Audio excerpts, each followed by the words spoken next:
Welcome everyone, Christine here with a discussion about Hogwarts Legacy, talking here from the perspective of a hardcore Harry Potter fan. I grew up reading the books, watching the movies, playing the video games, the good ones at the very least, as well as diving into fan fiction, because Harry Potter has the largest catalog of fan fiction of any universe that exists out there. I think it has to do with the fact that hundreds of millions of children read these books, then they got connected with technology, and that led to a lot of people reading and writing stories online on sites like fanfiction.net and other places.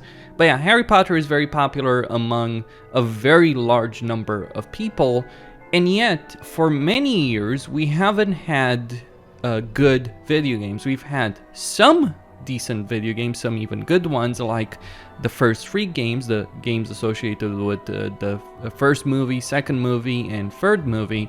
And I do mention the movie because they were movie tie-in games. They were actually called shovelware because they were being shoved year after year with very little time of development and with all the consequences that came with that. There were some very talented developers making those games, but there were consequences due to the release schedule as well as the companies involved.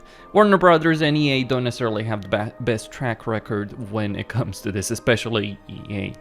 But before I dive into details about previous Harry Potter games, as well as what I'd like to see in Hogwarts Legacy as a hardcore Harry Potter fan, there is one major aspect we do need to talk about, and that's J.K. Rowling. You can't avoid this. Like, it's all over the internet. A lot of people have very strong opinions on this, and my perspective on J.K. Rowling is this. She went through hell and back to publish these books. She suffered a lot in her own life. When she was growing up, she was abused by her dad. She was bullied in schools. She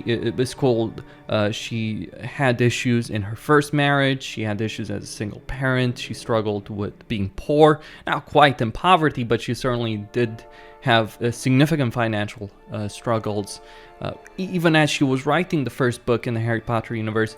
And then when she was trying to publish, she faced a lot of issues there, including discrimination, sexism, because she was a female writer, and a lot of publishers did not want to publish Harry Potter. And even when she did manage to get the publisher for her book, she had to use her initials on the cover because they didn't want a woman's name on the cover. They wanted to pretend as if J.K. Rowling was somehow a man, or they wanted to give the impression, right? Or keep it ambiguous because then the books would sell better. That was their view on it.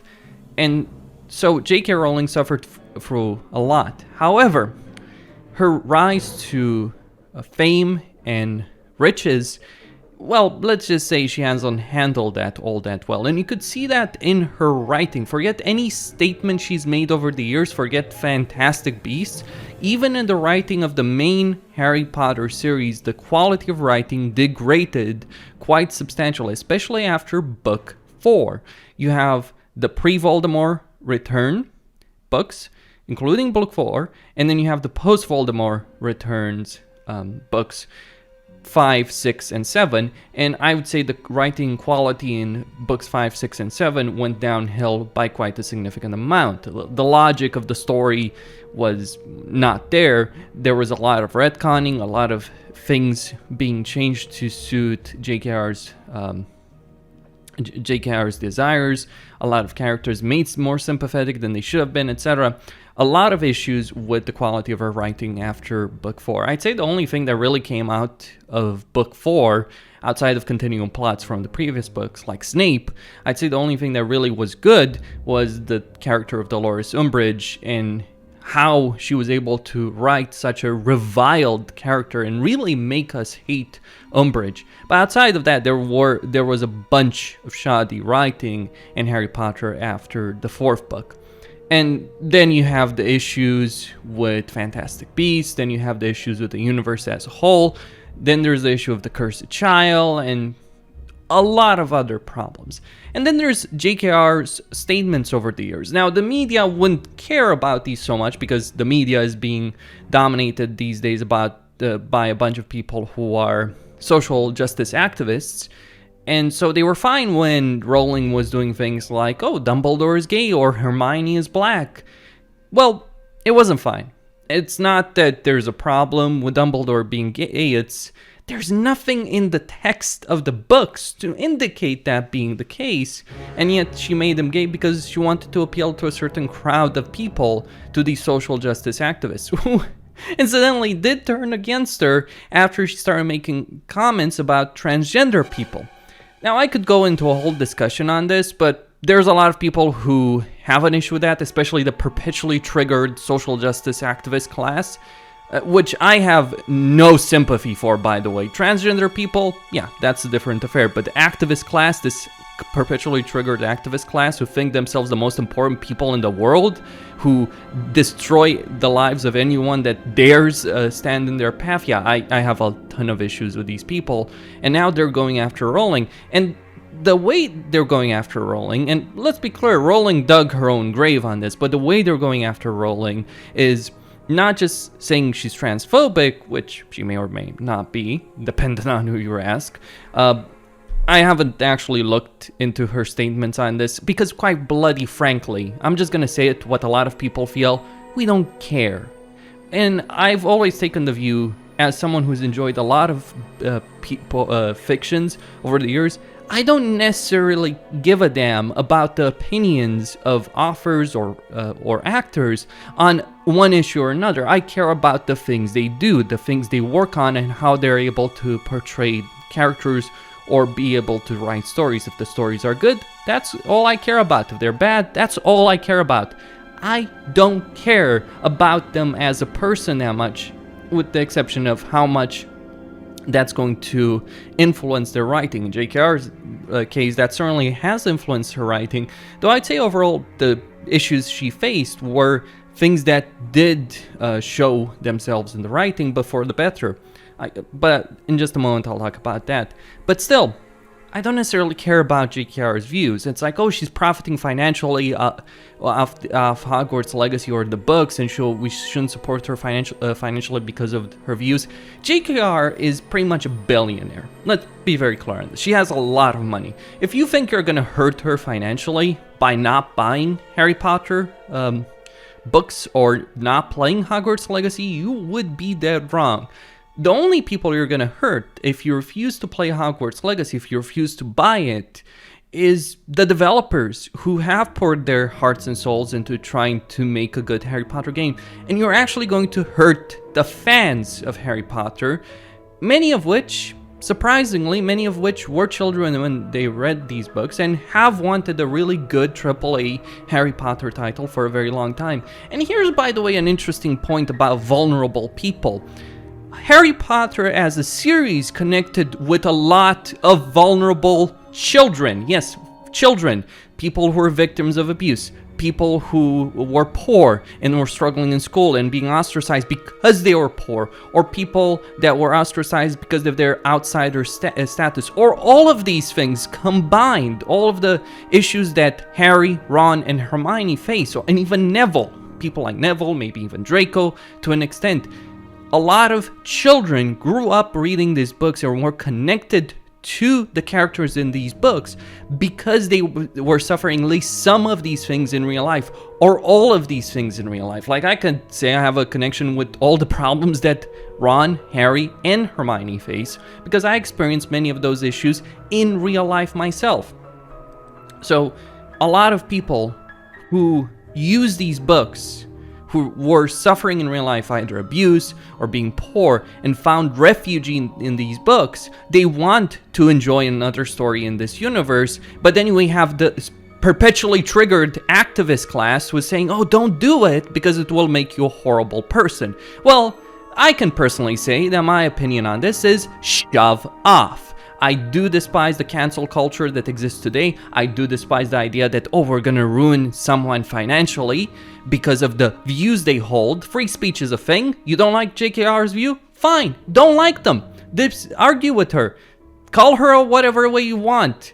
But ruining someone financially or trying to be clear, very much trying to, just because of the views they hold, because you don't like those views, that is honestly despicable from my personal perspective. And that's a strong view that I hold on this issue, and I don't much care for the moral police. Morality cannot be forced. by forcing companies or people to adopt certain views just because you believe they are right. There's a lot of danger in that. I live in a post-communist country. I would know quite a few things about someone or groups of people or a state or activists trying to force everyone to conform to certain views. That there is a great deal of danger. There's a lot of issues I have with that. And let me be clear on this. I do not defend anything that JKR has said. In fact, many of the things she has said, many of the things she has done, and the way she's handled the Harry Potter universe since book 4, many of the things I disagree with in many ways.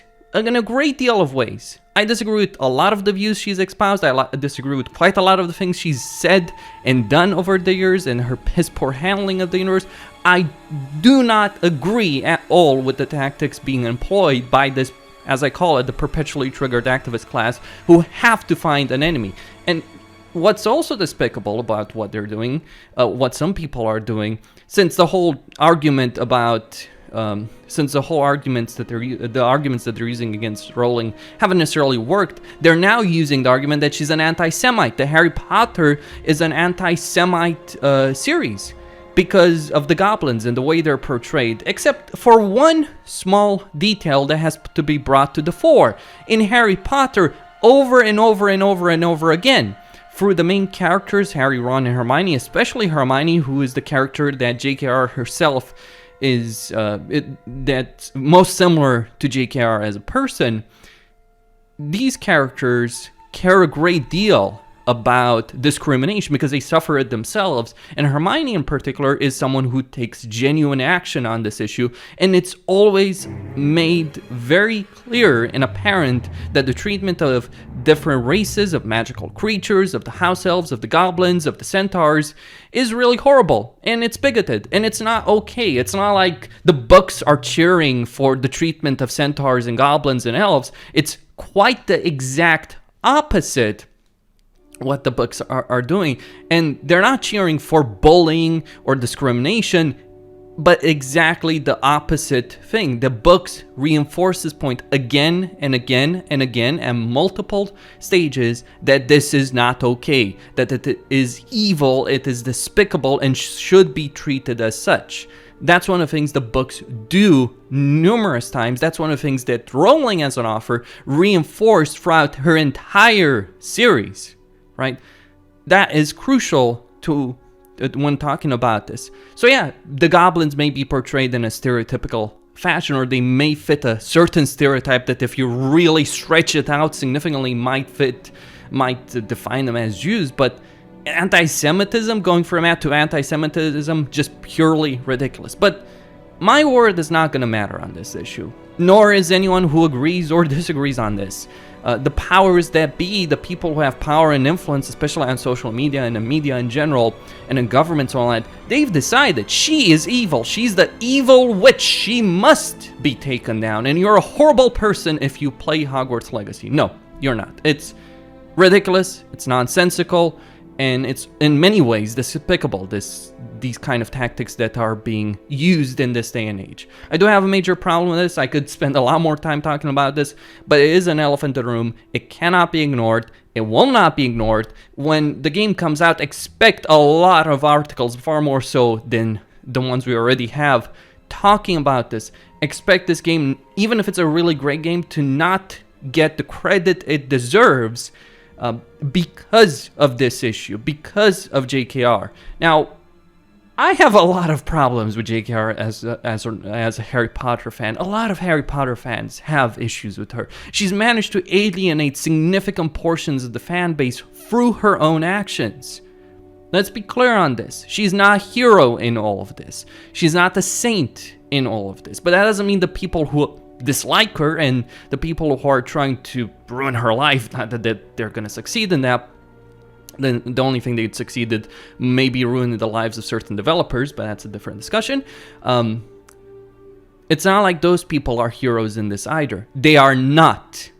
They are absolutely no heroes in this entire endeavor. So all I'd say is play the game, enjoy it if you want. Just don't listen to the media because they're going to spew a bunch of crap on this issue because of the events that have taken place. Now to speak about Hogwarts Legacy, well, I think it's worth looking back at the previous games, and when I think of the previous games, the ones that really stand out are Harry Potter and the Philosopher's Stone or Sorcerer's Stone. Let's not even get into the whole controversy of Harry Potter is inviting heresy and it's an anti-Christian story, but regardless of that. So you have Harry Potter 1, Sorcerer's Stone, Philosopher's Stone. And then you have Chamber of Secrets, and I would say those two games are the best in the series. The third game is pretty good, but it's not on the same level. And every other game is just a subpar. The fourth game is pretty bad. The fifth game, they tried to make it good, but it just didn't end up being good. The sixth game was building on the foundations of the fifth game, was copying quite a few things, just not great either. Seventh game, well, part 1, part 2, Harry Potter, the shooter, yeah, just doesn't work. But looking at the first and second games, and I'll talk a bit about the third as well, and the issues it had, but looking at the first and second games, I base this mainly on the PC version because I think the PC version of these two games is the best one out there. Certainly, the PS1 version has the biggest meme status, especially with PS1 Hagrid, but I do think that the PC version overall is the best. It runs the best, at least on modern systems, and there's a bunch of fixes out there. If you want to play any of these games, by the way, in this day and age, well, you first have to get them for whatever means you want to use, but then getting them to run, you will require some fixes from PC Gaming Wiki. What is amazing, though, is because these games were made in Unreal Engine 1, the first two games, and because Unreal Engine is very well-known quantity, a lot of people have been able to put fixes since then. So we have an upscale mod for higher quality textures, we have widescreen fix, we have DirectX 11 renderer, we have control fixes. Because the first game did have a lot of jank. The mouse sensitivity was terrible. Trying to do the lessons where you're casting spells in a pattern with your mouse was quite a miserable experience initially. And then there's Quidditch flying and a lot of other issues that these games did have when they first that this game did have when it first came out. But here's the thing: despite all those issues, despite being a shovelware title made in a very limited amount of time, it was still made by some very, very talented people. The developers were actually, many of the developers are actually pretty good. Jeremy Soule, who made the soundtrack, did a superb job at really recreating the feel of Harry Potter. And when I was playing this game as a book fan, and I'm not necessarily the biggest movie fan, I've watched the movies, don't get me wrong, all of them, but as a major book fan of Harry Potter, I did get the feeling quite a lot when I was playing this game, the same kind of feelings that I got while reading the books. Because they recreated that sense of magic, of wonderment, of amazement as you were exploring Hogwarts, because it's a game about exploration, it's about adventure, it's a dungeon crawler in a few ways. You go to lessons, you go and do various tasks, and you're basically in a dungeon doing puzzles and jumps and dealing with certain enemies that are blocking your path. And it's great. There's a great atmosphere, there's great music, there's great sound design. Like when you're in a cave, you feel like you're in a cave. When you're in Hogwarts, you feel that's how Hogwarts should sound like or should feel like, be it in the dungeon or in other areas. And of course, the first game, Harry Potter and the Philosopher's Stone, has one of the most memorable levels that I've ever encountered in a video game. You know the one I'm talking about. It needs no introduction, but here it is. Intruder in the Forbidden Corridor! Armory Tower and back to the Gryffindor Tower while having to deal with Filch and Mrs. Norris.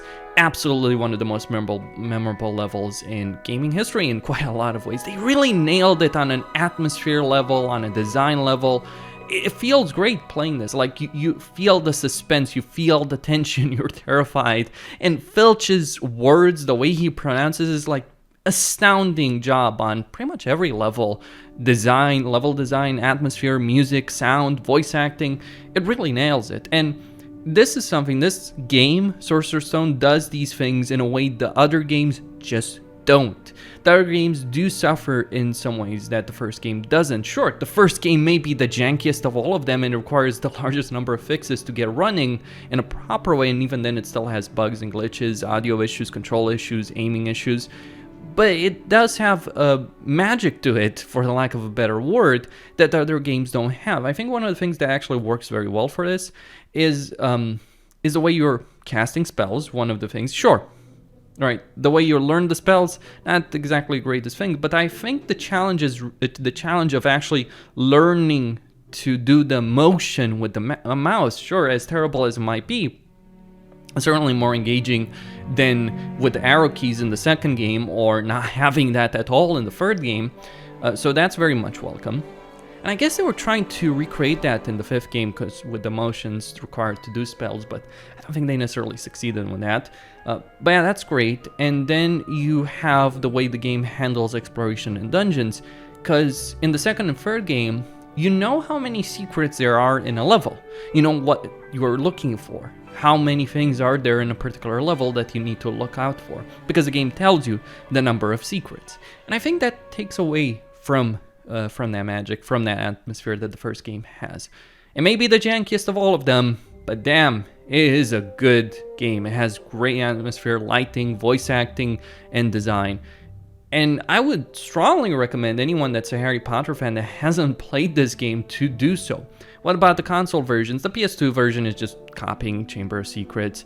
There is a Game Boy version, different Game Boy versions, and then a PS1 version. I'd say the PS1 version has more charm, though it does have more issues because of hardware limitations on the PS1 compared to the PC. Like having extra RAM, extra horsepower that the computer did have even back in the day certainly helped the PC version get ahead in quite a lot of ways, though obviously there were limitations. Then when we look at Chamber of Secrets, I've heard Chamber of Secrets being described in this fashion. Chamber of Secrets, well, basically, Sorcerer's Stone is an early access for Chamber of Secrets. And in quite a lot of ways, it is true. It has better gameplay, better spells, better design in a lot of ways. You get a lot more of Hogwarts to explore, and you're not just limited to certain portions in the game. You come back to the stairwell area and the main entrance area quite a lot over here, and you can explore them at your leisure, and there's a lot of things to find out. You're not stuck in corridors and dungeons as much as you are as in the second game. I do find it can get a bit repetitive, though you don't have to explore everything on your first go. In fact, it might be better if you wait until you learn all the spells and then explore. You should go to the main hall and get the chest there, because if you do finish the main story before you do so, you won't be able to go back there. So just a piece of advice, but yeah, it's got a lot of things to do. It's also the longest game. It takes 6 hours easily to beat this game if you're trying to do everything, find its secrets, learn all the spells, do all the challenges, play Quidditch, and dueling. And that's also a great thing. It has quite a few activities. You have the silver cards that you want to get the gold card challenge, and the gold card challenge is really putting a lot of your skills to the test. Then you have the bean economy. So how do you get beans? Oh, you duel, and dueling can give you infinite beans. Sure. It's not necessarily anything too complex in terms of gameplay. Vast majority of times spells are contextual. In dueling, they're not, but even so, it's not really difficult as an adult having played a lot of games over the years to win in duels. But it doesn't have to be a deeply complex game for you to enjoy it. It isn't a very complex game, though it's not necessarily easy to find all the secrets. You have to pay attention, you have to explore, you have to scan your surroundings, you have to be careful to uncover all the secrets, and you are on a timer in a lot of the lessons to do so. You are running against the clock, though the clock, to be clear, is extremely generous. I would really like to know who actually fails the timer in a class. Like maybe if you ignore all the stars. But it is an interesting level of challenge because you're trying to win the house race. You're trying to get the most house points, if only to get access to the bonus bean room, and that's great. That's great. It adds to a level of challenge. You are incentivized as a player to do well, to explore, to find secrets, find the silver cards, to get house points, get to the bonus bean room, all that. It can get a bit repetitive because if you want to buy everything from the merchants, then you're going to need a lot of beans, so you're going to have to do a lot of duels. But outside of that, it's pretty great. I would say Quidditch isn't the best thing in the world. I'd say the flying was more interesting in the first game, despite the really janky controls, though. Interestingly enough, I played the first game I played all these games over the last couple of days, just for the purpose of this video actually, or I was just interested in doing a video of Chamber Secrets, and it wound up me playing all these games again, and I actually had a blast doing so. Can drag on for a bit in the second game. Don't like the final level as much as the levels in the first game. I think the first game did have better dungeon design, if you will. The second game is more focused on exploring Hogwarts, giving you that sense of exploration, and it does that decently well. And overall, it continues with much of the same atmosphere and music and sense of wonderment and magic that the first game had, though it certainly doesn't have a level similar to the library one in the first game, where you're trying to avoid Filch and Mrs. Norris. It doesn't have that high point, I feel. But overall, it's a really solid game, and in many ways an improvement over the first game. And then the third game... I bet you're not dangerous at all, are you great ugly brute? I'm dying! Look at me! It's killed me!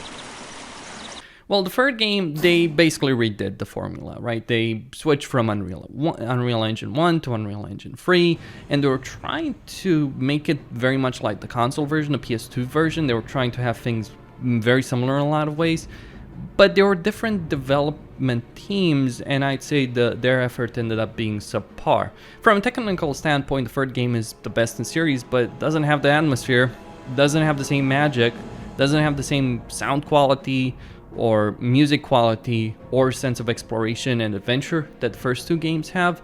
And I'd say it's probably the worst in this trilogy of games. The other games are far worse than these, to be clear. But yeah, I did feel that there were a lot of sacrifices made for the third game. I think the third game, they were really under the clock, and they were redoing a lot of their elements. Like with the first game, they did have some time before the movie came out to actually make it, and that worked in their favor. With the second game, they took the foundation, built upon it, not necessarily the most difficult thing in the world, and even so, there were still issues. But with the third game having to redo so much, it ended up hurting them, I feel. There were combat challenges in a game series that wasn't about combat challenges, like just having challenges where you're standing still pretty much, or avoiding very easy to dodge projectiles and taking out Dixies or books with Ron and Hermione by your side. Like, I guess there was a directive in this game that they wanted you to have the trio, and they wanted that to be a core gameplay element that you're playing alongside Ron and Hermione. But I think they clearly weren't able to do proper dungeons and exploration and puzzles with two AI companions. In fact, there's quite a few points in the game where you're stuck on your own, controlling one character without the other two, because the developers clearly couldn't handle implementing AI companions in those kind of puzzle challenges, so they take them away. But there was a directive, so they have combat challenges to make up for that, and it just feels worse. The overall length is it's the shortest game in this series of games. Like, you can do it in 3 hours. Maybe if you speedrun it, you could do it even less. And they did have a lot of boring ass cinematics. Like, if I want to see the story in cinematic form, I'll watch the movie. I don't need in-game cutscenes that were not necessarily the best handled, I feel. Like, it's jarring, honestly. It's pretty jarring. It's not the greatest experience. Not only is it shorter, but the very things you're doing aren't the most interesting either. So there were a lot of sacrifices made for the third game. I think it would have been a lot better had they had 1 or 2 or even 3 years to actually make it. They could have made an amazing game out of it. But as it was just an inferior product to the first two games. And this brings us to Hogwarts Legacy. What can Hogwarts Legacy take from it? And what are my opinions having watched the recent footage, the gameplay reveal? Well, here's what I think. I think the developers of Hogwarts Legacy are doing a great job at capturing the atmosphere of Harry Potter. They're capturing that feel and music and sound of Harry Potter and recreating it in video game form. They're doing a great job with it. And on top of that, I'm also seeing a lot of things from from the Harry Potter universe that were included in previous games, but they're being added to this game as well. So we have classes, we brew potions, we deal with challenges, we have adventure, we have exploration. So all of that is very well and good. And I think the developers are capturing the feel, at the very least, of Harry Potter in their game, from what we've seen. And it will be nice to have a full-length Harry Potter RPG set in Hogwarts, where we will explore a full version of Hogwarts and a proper version of Hogwarts, because we never did get a proper version of Hogwarts. What do I mean by that? Well, what I mean by that, in previous games, they weren't able to really recreate Hogwarts in the best possible fashion. There were always limitations, be it hardware limitations or limitations because of a limited time, the limited time they had to work with. So there were compromises made, and even in the movies, they obviously had limitations because of the sets, because of real-world locations. Hogwarts is a magical castle that should be enormous, gigantic, filled with secrets, corridors abandoned, not used. A lot of it should be open to exploration, and a lot of it should be interesting to explore, because that's one of the things that Harry does in the books. And I don't necessarily think that they were really able to capture that well in the movies. But again, limitations, right? Limitations, real world limitations. But those don't apply in the video game. So it's my hope that they do manage to faithfully recreate Hogwarts and give it a massive scale and atmosphere that it deserves to have as a castle. We'll see if they do that. People who are big Harry Potter fans who do go into these kind of details have noticed that they are copying the one from the movies, but they also seem to be making differences. There's a lot of attention to detail, they're putting a lot of effort. So that's a very welcome development from my perspective as a Harry Potter fan, because I do want to explore this castle. I do want to find out its secrets, and I do certainly hope that it is one of the main features of the game. My concern, however, is that they will have a large open world, and what they're showing about that open world outside of Hogwarts isn't necessarily the most exciting thing in the world. Oh, you'll have dungeons and small hamlets and Hogsmeade and all that. Okay, Hogsmeade is all well and good, but small hamlets, my feeling when I was watching that footage, what I really felt about that is it felt like a Ubisoft title, or even The Witcher 3, where you have like these inconsequential areas, these inconsequential villages and hamlets that you visit, and it's like, oh, the world is massive, but if there's nothing interesting to do, there's very little interesting to do, and there's only like a couple of merchants or 1-2 merchants that you talk to, or maybe some irrelevant side quest, and that's not necessarily the greatest. Look, I know a lot of people love The Witcher 3, but the formula it was following, even if the execution was really good, the formula it was following is not the best, and it's the Ubisoft open world formula that you see in so many other games, and it's not the great open world formula. And I'm concerned that what they're going to do with Hogwarts Legacy is recreate that. They can do it well, don't get me wrong, they can do it well, but the formula itself is inherently flawed.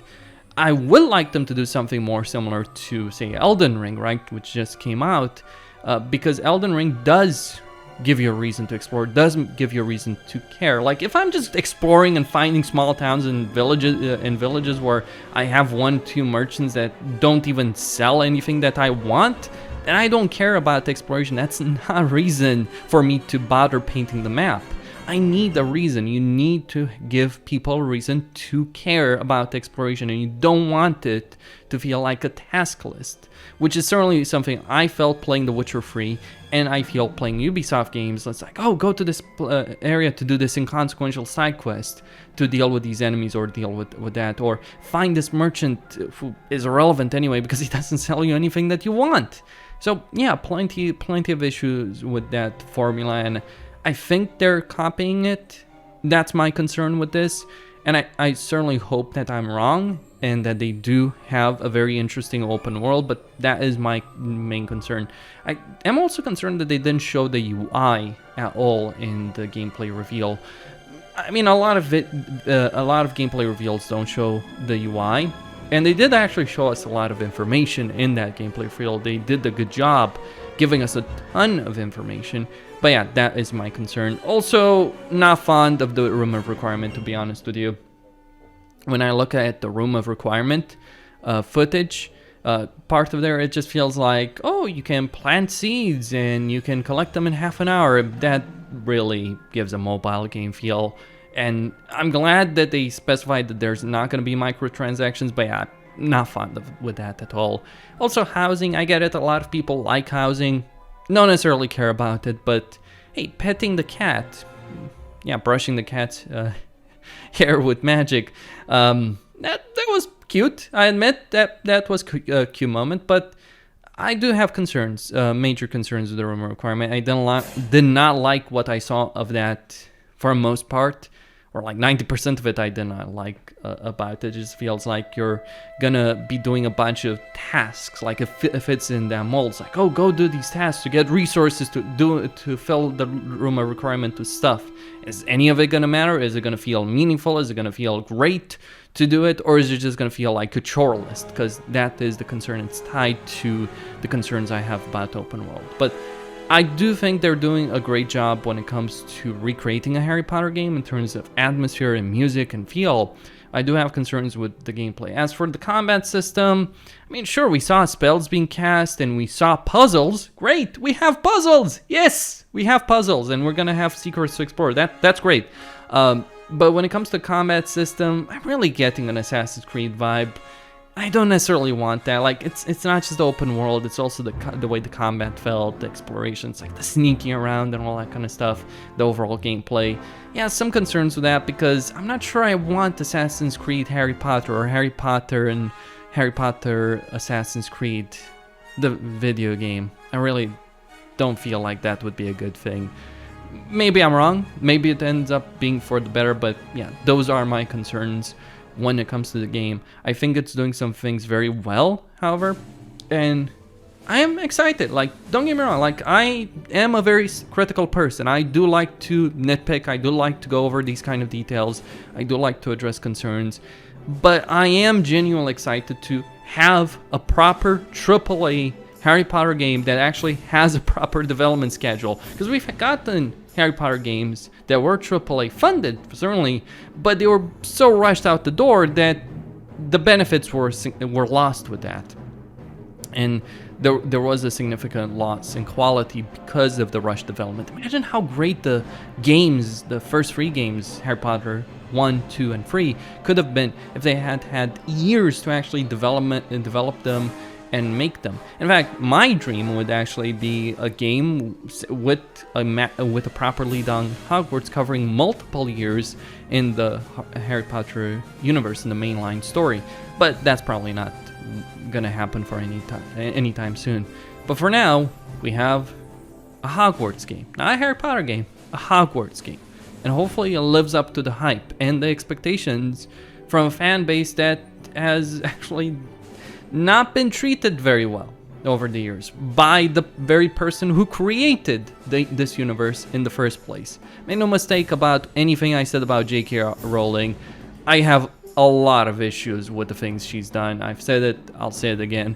There's a lot of problems with the way she's handled her own universe, and I think she just didn't handle her rise to fame and riches all that well. Costin here signing out. Don't forget to subscribe, like, and enable notifications, and I'll see you next time.